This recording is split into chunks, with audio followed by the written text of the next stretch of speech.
ও তো হচ্ছে English channel পার করা মহিলা।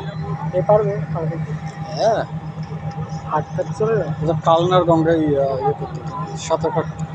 তাই সায়নী, কার নাম সায়নী? রিসেন্ট যে হচ্ছে ইংলিশ চ্যানেল পার করেছে। হ্যাঁ, সব থেকে ইয়াংগেস্ট।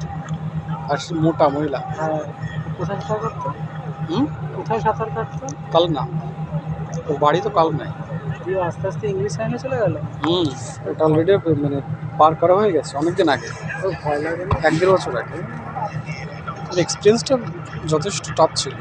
জেলিফিশ আটক করতে, জেলিফিশ, তারপরে ঠান্ডা জল প্লাস ওই যে সামুদ্রিক লবণাক্ত জল। ও কি সারা রাত সারাদিন সমুদ্রেই থাকতো?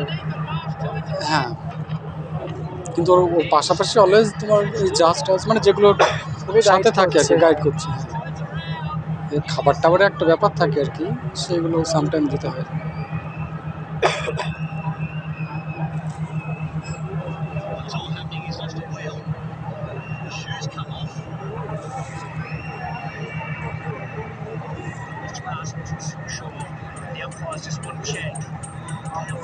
কলকাতা গেলে না পাশ দিয়ে এখন কোনো একটা ট্রেন চলে যেত, মাঝেরহাট বনগাঁ, মাঝেরহাট রানাঘাট। মাঝেরহাট গঙ্গায় দিয়ে আসে। দুদিন আগে বড় মাকে এখানে ঢুকিয়েছে। সাথে সাথে তুলে নেয়। আমি কোনোদিন বড় মা বিসর্জনে আসিনি। ওই যে গেটগুলো ওপেন করে দেয়। আচ্ছা,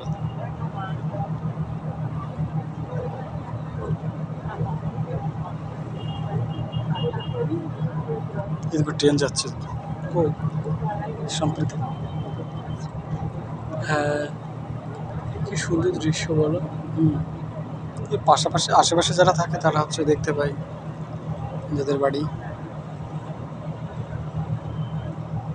সারাদিন এরকমই। আমাদের ভালো লাগছে, কিন্তু ওদের ভালো লাগে, মানে একঘেয়েমি হয়ে গেছে।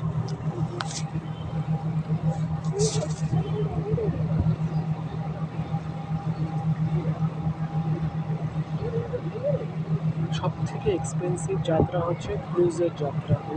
ওই হয় না, জাহাজ হয় না, ওইগুলো তো এক দেশ থেকে আরেক দেশে যায় না, তাহলে দেশে না, ইন্ডিয়ার মধ্যেই বলছি, ন্যাশনাল বলছি। ওই এই একটা কি এই একটা হচ্ছে চালু হয়েছিল না ওই মুম্বাইতে, এলাহাবাদ থেকে পুরো ওটা আসামের। হ্যাঁ, আমার একজন পরিচিত আছে, মুম্বাইতে একটা ক্রুজে ওদের রিসেপশন হয়েছিল। মুম্বাইতে একটা ক্রুজের রিসেপশন হয়েছিল। ওরা 25 জনকে নিমন্ত্রণ করেছিল। এক একজন, তাও গ্রাউন্ড ফ্লোরে, টপ ফ্লোরে না। এক একজনের টিকিট ছিল 70,000 করে আর কি। কত টাকার মালিক? প্রচুর পয়সা, বিজনেস ম্যান তো।